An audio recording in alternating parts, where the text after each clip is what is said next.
This time I actually do have to be quick because it is 1:17 as I'm filming this and I have a midterm at 2. So, and I still want to go eat something. So I have to film this in like 25 minutes.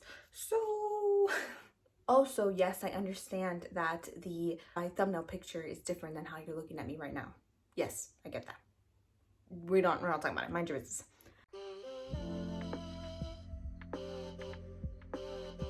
Okay, hello friends, welcome back to my channel. Yes, that was my little intro. I do have a midterm for my legal profession class at 2. I was gonna study a little bit before obviously at 2 I had time to study a little bit, but I didn't want to give myself more anxiety because I'm already an anxious person.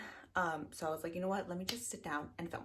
So I had actually filmed this video already like last week. I think that's why it's been like so long since I uploaded a video. I had my schedule planned out, but then stuff happened. A lot of stuff happened, but I am back-ish. Again, I apologize for waiting that long. I had filmed this video and I was gonna make it a 2-parter inside the video. I was going to talk about 2 YA fantasies I read, do my little book of the month unboxing, and then I was going to segue into the reading vlog portion of From Blood and Ash. But as I started reading From Blood and Ash, I finished it. I was going to do From Blood and Ash and Kingdom of Flesh and Fire, I think that's what it's called. I realized that I want my own video for that, like my own separate video for that duology series, because as I was reading it, I just had so many thoughts. I was like, there's no way I can just talk about this for like 10 minutes. Like I can't give these books justice just because I have so many thoughts about them in just like 5 minutes each, right? Because my sit-down portion was already like almost 30 minutes. So I was like, oh no. I was like, so let me just scrap everything. But then you guys are thinking, okay, why don't you just come back and say goodbye? Smart. But I was watching the video back and I realized how not coherent my thoughts were. I was talking about one of these books that I absolutely hated, and I didn't really tell you guys much about why I hated it besides the fact that I hated it. And so I was like, you know what, just scrap the entire thing. I was like, no. I was like, I'm not gonna put something out that I'm not happy about. I was like, we're not doing that today. Anyway, that was way too long, and now we're down 2 minutes. So let's just get into it. So I read 2 fantasy books, I guess like almost like 2 weeks ago. One I absolutely loved, and one I absolutely hated. So the 2 books that I want to talk to you guys about is A Deadly Education by Naomi Novik. Yes, and Legendborn by Tracy Deonn. The one that I hated, I gave 1 star, and the one that I loved, I gave 5 stars. I think you guys know which one I loved and hated. Even if you guys don't follow me on like social media, follow me on Instagram. I really do post a lot on Instagram, a lot of updates, and Goodreads. Not so much Goodreads, but my reviews on Goodreads for sure. So even if you don't know, I think you guys kind of from the titles, you guys are pretty much aware of what I loved and what I didn't. You guys know me by now. I gave A Deadly Education 1 star and I gave Legendborn 5 stars. Total opposites. Could not be farther away from each other. One was amazing, spectacular, show-stopping, the moment, and the other one was just horrible. Downright horrible, not good at all. Like the fact that someone printed this, I'm so sorry to the trees that were hurt in the process of making this book. But first, let's talk about A Deadly Education. Let's just get the bad stuff over with so we can end on a high note. A Deadly Education by Naomi Novik. Oh my god, there's like fingerprints all over it. I mean, look at how pretty that cover is, right? And the limited edition covers, the ones that are for like Owl Crate, Fairy Loot, I think has one. Those, they're really gorgeous, right? And so I was intrigued by this for a lot of reasons, right? I saw that people compared it to Dreary. I was like, okay, I've read my fair share of Dreary fanfic. I mean, I've been on the internet since I was like 12. I've been through my Tumblr days and everything. So yes, I've come across a few Dreary fics. And Naomi Novik is actually the one who created AO83, Archive of Our Own. So I was like, okay, she has kind of a messy background with AO83 with the stuff that she was writing. But I was like, okay, I think I owe her the duty to read this book, right? I feel like I've used the platform that she created. I love it. So let me actually see what's up. So I read this book, clearly, and I wish I hadn't. So yes, it's basically Dreary ripoff, and it's a Hogwarts ripoff. We don't support JKR at all on this channel. No way in hell. If you support JKR, please get off my channel. But yes, this is basically a ripoff of Dreary, Draco and Harry, the pairing, and Hogwarts. So I can't even tell you the premise. This book was just so messy. The premise is basically we have this magical world, yeah, where these kids, they, from what I gathered, when they get their, when my necklace, when they get their power, I think they get like sucked into like a black hole or something, and then they get deposited into this school called the Sholomance. Yes, that's the school. And they basically have to survive. In this school, there are monsters that crawl like down the hallways and get into your rooms and the classrooms.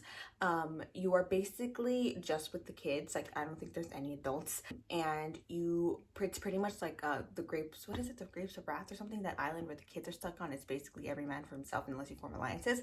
That's this. You basically, it's basically every man for yourself until you form an alliance. So because there are monsters roaming everywhere, you can't watch your back every single time, right? And even if you can, like, you pretty much, it'd be bad, right? So that's why people form alliances. They're not really friendships. There's not really friendships because, again, it's every man for himself. But someone that you trust enough that you can watch, that they'll watch your back, and someone that trusts you enough that you'll watch their back. We have our main character, Elle, and she basically has some like really bad powers. It's basically Draco. She has some really bad powers. Basically, anytime that she wants to use her powers, even if it's for a basic spell, it goes completely haywire just because she has like some like powerful force behind her magic, and she basically is destined to like end the world. So she is stuck with just performing the bare minimum spells, basically boring spells, just so she can't even trigger that evil force behind her magic. However, people can still sense that, right? Because, you know, this is a magical school, so people can sense that. So people don't like her for two reasons. One, because she performs like basic dolls magic, you know, no one cares. People want other people who can like protect them, and also they have that weird vibe when they get close to her. But she does make herself useful by being nice, basically, but like not nice as in like sweet, but being nice as in like if someone asks for a favor, like she will be the first one to be like, yes, I can do that for you, because she one day hopes that they will return the favor. And she's smart like that. She's smart like that. And she is also she's very good with languages, and in this world, language is very important when you want to like create your own spells and everything. So she is good with that. So she tries to prove herself useful in other ways, so people will want her in their alliance. And why do people want an alliance? Because you're like, okay, fine, whatever, like 4 years. I mean, that's not that bad. It's like high school. You're like, okay, that's not that bad, because at the very end, you graduate, and you graduate by getting out, physically getting out of the school. You have to walk down this hallway. Seems simple enough, but the bottom level of, because it's like, you know, levels of school, the bottom level, when you have to walk down that highway, physically get out of the school, it's literally filled with monsters, like literally filled with monsters. So you really need like a group, like an alliance, to help you like get out. And then also your alliance can also help you post school, because I don't know if it's like Percy Jackson, like the world's Percy Jackson, where like monsters follow you. Like I couldn't really pick that up if it's like monsters follow you like because you have magic, or if it's because, you know, you want to be surrounded by other magical people. But basically, Elle has a sense of belonging. She wants to find her family, you know? And so enter our Harry, Orion Lake, I think. He is this super powerful wizard, golden boy. Everyone wants him because he is so powerful that he literally like exudes like strong, good power. So everyone's like, that's the guy I want on my alliance. However, he's already gotten picked up by like the top group, the enclave, like top. So, but he still tries to help everyone, and he doesn't really have friends because he knows that everyone just wants him because of his power. But he has this sense of like doing good, that he doesn't really care. He just wants to save people. So then they meet. Obviously, it's hatred, because, you know, it's like super hate to kind of friends, and then I guess lovers at the end. Yeah, it was literally dreary, like to the T. It was dreary, like to the T. I distinctly remember reading past dreary fanfics that reminded me of this. Like I literally was like, okay, this is what's gonna happen next, because I knew, and I was right, because I was like, okay, this is what's gonna happen next between them. Oh no. And then, or sometimes like with Elle, I'm like, oh no, this is gonna happen to her next, because she has this, like, it was just like literally ripped off from Dreary and Harry. Dreary, from Draco and Harry, like literally to the T, and I didn't like that. One, because I knew what was gonna happen. Two, because I felt like the characters were very like plain, one dimension. I didn't have any like distinct characteristics of their own, right? So that was like the substance of it. The plot was confusing. I didn't, and no, I mean, it wasn't even confusing. I understood. It was just boring. Like I was just like, I didn't care enough. First of all, right? First of all, if you're going to like do this intricate magical system, that's fine. I love intricate magical systems, magical worlds, give me that. However, I will actually take the time to care about your magical system, dissect it, actually like care about it, remember it, if I care about your characters. But your characters are already, they're dumb, they're stupid, they're annoying, and I don't care about them. So I was like, okay, what else am I left with? Like nothing, right? So I was like, hey, what about the writing? I was like, because the writing can sell me. With these violent delights, I didn't really vibe in the beginning, like the first like 50 pages. I didn't really vibe with it. I was like, oh, this is kind of boring. But the writing was what kept me going, and thank God I did, because that was a 5-star read. I was like, Chloe Gong's writing is gorgeous, beautiful. I love her writing, and literally I would have given it 5 stars just for her writing. However, this one I was like, okay, what if the writing keeps me going? The writing is bad. First of all, the writing is bad. It literally is like, not, I don't even want to compare it to fan fiction, because I've read some really good fan fiction where people write beautiful, gorgeous writings where I'm like, you guys need to be published. And this one was just not good. It was just not good. The way that she wrote, Naomi Novik wrote Elle's point of view and her thoughts, they were just rambles. They were just rambles, and they were dumb rambles. I was just like, Elle, I was like, you're literally like, you're supposed to be smarter than this. Like, why are you caring about all these little things? And I get it. It's like, and the thing is that I understand, because Naomi Novik was trying to prove to us, oh, I'm wearing like my little like friends frames. Naomi Novik was trying to prove to us that like, or trying to show us that there's more to Elle, right? Making us care that like, why do we want to root for this person? Because she wants to find a family. She wants to have friends. She wants to survive. Okay, I get that. But she didn't even give me that. I literally was like, Elle, you're just annoying. I was like, honestly, I was like, yeah, no, I wouldn't care about you either. And then I was like, Orion, you're annoying. I wouldn't care about you either. Like, what? Like, it was just not good. It was just not good. At the very end, the little cliffhanger, I was like, am I supposed to care about this? I was like, I'm supposed to care about what happens next? No. I want to unhaul this, right? But I'm kind of mad that I spent money on it. And I am also, who do I give this to? Who do I subject to this? I don't know. Yeah, no, it wasn't good. It wasn't good. It wasn't good. I don't recommend it at all. 1 star. I could give it less if I wanted to. It was so bad. It was just, I'm upset. I'm physically upset and mad that I read this. And the fact that I gave up like other books, like I could have been reading something else. My time to read is like very like precious to me now, just because of school. Like I literally don't have time to read.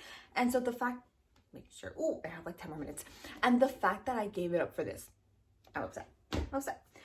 Okay, anyways, the book that I loved, Legend Board by Tracy Deonn. I love this book so much. This was everything. Everything that a Dutch education was or wasn't was total opposite in this. This is basically, we follow, it's kind of like an Arthur retelling, like Arthur and Lancelot and Guinevere and the Round Table and all that.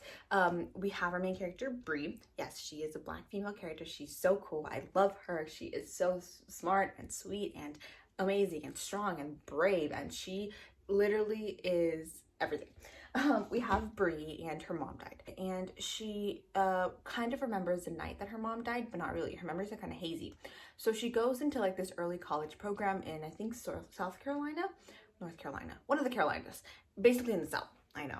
And she goes there, and she's basically goes to this party at night, and she sees a monster, and she sees this kid who tries to erase her memory, right? It doesn't work.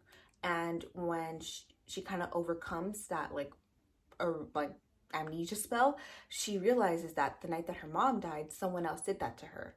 And she's like, okay, what the hell is going on? So she kind of uncovers this secret society of Legendborn and Arthur's knights and their reincarnated people, and the people and the kids who kind of have power siphoning off of Arthur and his round. It's like this whole big thing. But see how Naomi Novik didn't know how to do world building? Tracy Deonn did it beautifully and clearly and amazingly and makes you really, like, I wanted to know so much about this magical system. I literally would flip, I would read it, like, I didn't care. I would literally read whole chapters again just to make sure I understood clearly exactly what was happening. That's how much I cared about this book. And so she uncovers all that little secret society. She's like, okay, how do I find out about my mom? So she's like, I'm gonna infiltrate it with the help of Nick, who is a powerful person. Like, he kind of like he excommunicated himself from that society, but he is like, you know what, Brie, like, I like you, wink wink, and I'm going to help you even though I don't want to go back. And so they kind of like go together to like kind of, they infiltrate the society, but obviously everyone knows, but they infiltrated, like, everyone knows them, and everybody like is like, oh yeah, they're trying to get into this like secret society, but like they're doing it for the wrong, like they're doing it for reasons that, like, their own reasons. Does that make sense? I that makes sense. Basically, they're being really, really good. They're basically lying to everyone's faces, but in a good, funny, really smart way. And so we have Cell, who is the original Merlin. That's what they're called, super powerful wizards in this little society. He's the one who tried to erase Bree's memory, and he also plays some parts into it. So it's basically just Bree trying to figure out what happened to her mom. This was everything because Tracy Deonn does a really good job also in explaining how racism like affects Black people, and it's done so in so many ways, like systematic racism, casual racism. Like, there's this moment where these two girls who Bree's friendly with are like fawn over her hair, right? Because her hair is really big and it's curly and she takes good care of it, like, you know, and so they fawn over her hair and they're like, oh my god, like, it's so pretty. They reach over without asking, they reach over and they pull it just to see it like bounce, because they're curls, right? To see it bounce back. And literally Bree was like, what the hell? She was like, I'm not a zoo animal, like, you can't just, like, she was like, you can't just reach over and pet me, you can't just reach over and like literally pull my hair without my permission. You have to ask. And if you had asked, I would say no, because I don't want you to pull my hair. So it's just stuff like that that I just thought was so, like, just done so well. Like, even like in my opinion, like, I just thought it was done so well. And I've seen other Black like creators in this community also talk about how much they really love this book also for those reasons. I also really loved the fact that Tracy Deonn gave us a good balance of character growth and character development and the love that we come to like have for these characters, as well as intricate plots, intricate like magical system. The plot twist at the end, oh my god, give me the second book right now. I want Cell, Nick, and Bree to be in a relationship, but that's moving on. And yeah, I just really, really, really, really, really love this, and I think it is amazing. I literally reinforce, this is one of those books where it literally reinforces like my thought, my exclamation, my yes, young adult fantasy is my favorite genre. Like, this is young adult fantasy, and it's amazing and it's beautiful, and this is exactly why I love young adult fantasy and why it's my favorite genre. But yeah, I highly recommend this book. Please, please, please, please, please. If you know how to read, go read this book. It is so, so, so good. And yes, believe all the hype because it is that good. Like, it is amazing. Showstop.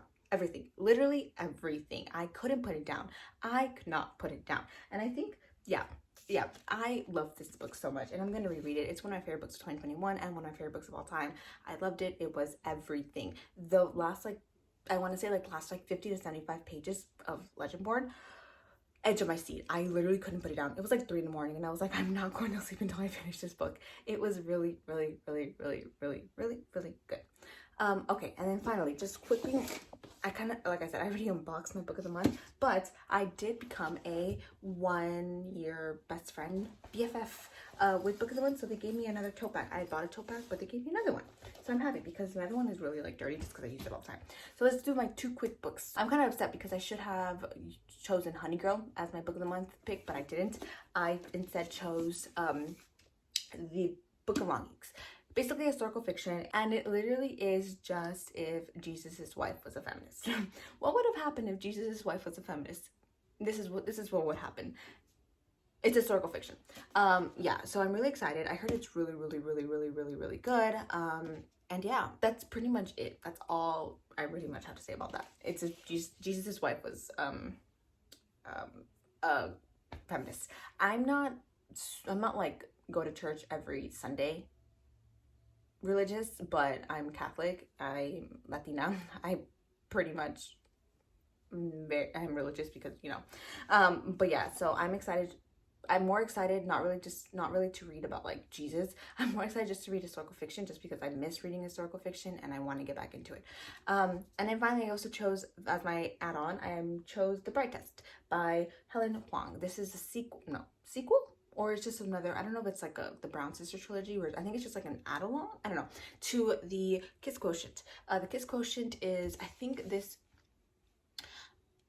the woman, the girl, I think she's autistic. I think like her family wants her to get a boyfriend, but it's kind of hard for her to do that because she doesn't really know how to be a girlfriend, which understandable. And she, I think, hires an escort, right? Oh my god, I love that trope. When they do it in fan fiction, love that trope.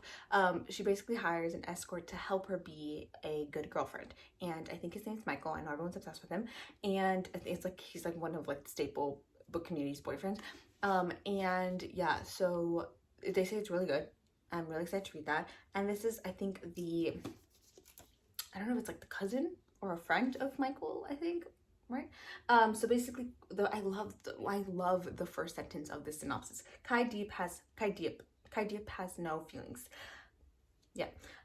Basically he has no feelings, and he goes to Vietnam. He returns to Vietnam to find him the perfect mail order bride, and we enter Esme Tran, who is a mixed race girl living in the slums of Ho Chi Minh City. She wants an opportunity to marry an American. When the opportunity to marry an American rises, she leaps at it, thinking that it would break her family needs. However, seducing Kai is not going to be easy because he has no feelings. And so she ends up falling in love with him, of course. But she's like, okay, but he doesn't have feelings. Like, how could he love me? And so Esme must convince Kai that there is more than one way to love, and Kai must figure out the inner workings of his heart before Esme goes home and is an ocean away. Wow. Oh, so they end up marrying? Oh, they end up marrying. Okay, yeah, because so they end up marrying, and that's why so he brings her back, and that's why he says he must figure out the inner workings of his heart before Esme goes home, right? Back to Ho Chi Minh City. Oh, we have a fake marriage. An arranged marriage. Oh, love that. Love that. I think the third book is coming out, I think, this year too, and people say they're really excited for it because the character that they wanted to get the next book actually got the next book, so I'm really excited. So yeah, so that are the two, those were the books that I read. Those are the books that I got. I finished from Blood and Ash. If you go on my Goodreads, you'll see what I got it, a little sneak peek of my review, my thoughts. I am right now reading an arc, and then I'm going to start the second book, A Kingdom of Flesh and Fire, right? And then after that, I'm going to step away a little bit from fantasy, and I'm going to go back into romance. Yes, for some exciting videos. I already have it planned out, and I'm really, really excited because when I was reading my romance, the Brown Sister trilogy, when I was reading the Brown Sister trilogy, I realized how much, remember I said, I was like, I really miss romance. So yes, so those are the books. I really hope you guys liked this. Okay, yeah, so I will catch you guys in the next one. Thank you guys so much for subscribing to me. Thank you guys so much for being patient with me and knowing that I don't have, not even knowing, just understanding that I don't have a steady schedule, like upload schedule, just because I am in school, and you guys are still subscribed to me, and you guys are still patient, you guys still comment and watch and thumbs up my videos, and I'm so grateful, because there are times when I do want to stop filming because I'm like, do people really care? But I just love hearing, well, first of all, I'm an Aries. I just love hearing my voice. So there's pretty much nothing else I can say about that. But also, I do see a lot of you guys saying, or like messaging me on Instagram, telling me I picked up this book because of you, or like, thank you for putting this book on my radar, like I loved it. That, I love it. I love that feeling. So if I ever put you on a book and you love that book, please tell me. That validates me. Thank you for that. Trust me, I will be over the moon excited and happy that you found a book that you loved. That was a little bit, it's, okay, it's already 1:43. Okay, I need to go. I need to eat something. Yeah, so I will catch you guys in the next one. Stay safe and go read your book for me.